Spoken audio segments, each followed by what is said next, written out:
वेळात पुढच्या बातमीकडे. Honey trap प्रकरणामध्ये आता संजय राऊतांनी मोठा गौप्यस्फोट केलाय.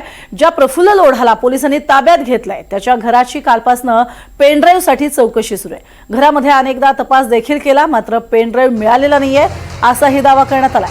तर प्रफुल्ल लोढा आणि गिरीश महाजनांसोबतचा फोटो शेअर करत एका फोटोची सीबीआय मार्फत चौकशी करा असंही संजय राऊत म्हणाले.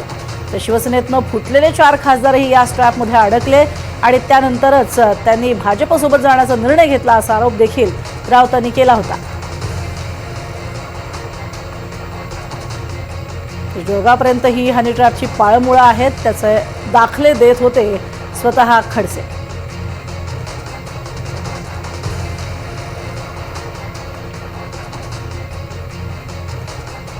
जो फोटो मी दिलेला आहे त्याची चौकशी करा.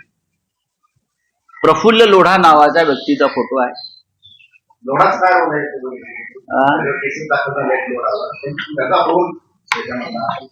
लोढावरती कोणत्या केसेस दाखल झाल्या?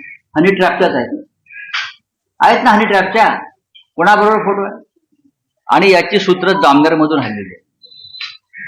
याची सूत्र जामनेर, जळगाव, नाशिक, मुंबई आणि दिल्ली, आणि ज्यांनी त्याला वापरलं ते हनी ट्रॅप मध्ये सापडले स्वतः.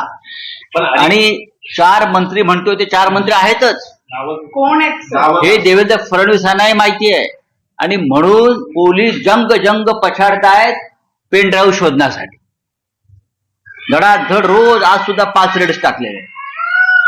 काल दिवसभर पोलीस शोधत होते की लोढाकडल्या ज्या पेनड्राईव्ह आणि सीडी आहेत त्या कुठे लपवल्या आहेत.